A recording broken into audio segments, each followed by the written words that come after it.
ఇక్కడ అసలు ఏం బాగాలేదమ్మా. అత్త వాళ్ళ ఇంట్లో ఉండలేకపోతున్నాను. డాడీకి చెప్పి హాస్టల్ డబ్బులు అత్త నువ్వు ఇక్కడే ఉన్నావా? అత్త చాలా బాగా చూసుకుంటుందమ్మా. మాట్లాడతావా అమ్మతోటి? వద్దా? పండగ కూర వెళ్తారా? వెళ్ళండి అత్త, నాకు ఎగ్జామ్స్ నేను ఉండిపోతానులే. ఓ ఇంట్లో బంగారాలు ఉన్నాయి కదా. నేను మా ఫ్రెండ్ గడ హాస్టల్లో ఉంటాను, మీరు వచ్చిన తర్వాత వస్తాను, సరేనా? రేపు నా పుట్టినరోజు కదా, ఫ్రెండ్స్ రూమ్లో సెలబ్రేట్ చేస్తానంటున్నారు. వెళ్ళనా? వెళ్ళు. 9 లోపు వచ్చాయి. 9 లోపు అంటే వద్దులే, ఇక్కడే ఉంటాను. నువ్వు ఎప్పుడు చేస్తావు కదా దెబ్బ రొట్టి, అది చెయ్యి. దాని మీద క్యాండిల్స్ అయ్యే గుచ్చుకుని. నాకు ఆకలి వేయట్లేదు, అట్టిపొడి తినేసి ఉండిపోతానే.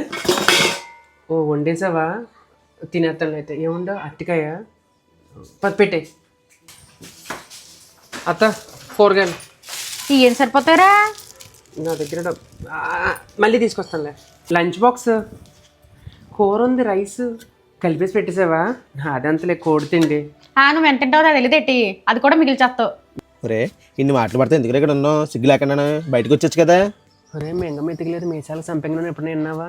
అలాగా నీ మాటలకి నేను పౌరుషం వచ్చేసి బయటకు వచ్చేయచ్చు. కానీ నా దగ్గర ఉద్యోగం లేదు, డబ్బులు లేవు. ఏరియా వాళ్ళ ఇంట్లో ఉన్నప్పుడు వాళ్ళు ఏం పెడితే తినాలా, వాళ్ళు ఏమన్నా పడాలరా. నీకేం తెలుస్తుందిలే నా బాధ. ఎరా కాఫీ తాగుతావా? వద్దత్త. అయినా పాలు కూడా లేవులే. ల్యాప్టాప్ ఉండగా లైట్ ఎందుకురా? కరెంట్ బిల్ ఎవరు కడతారు?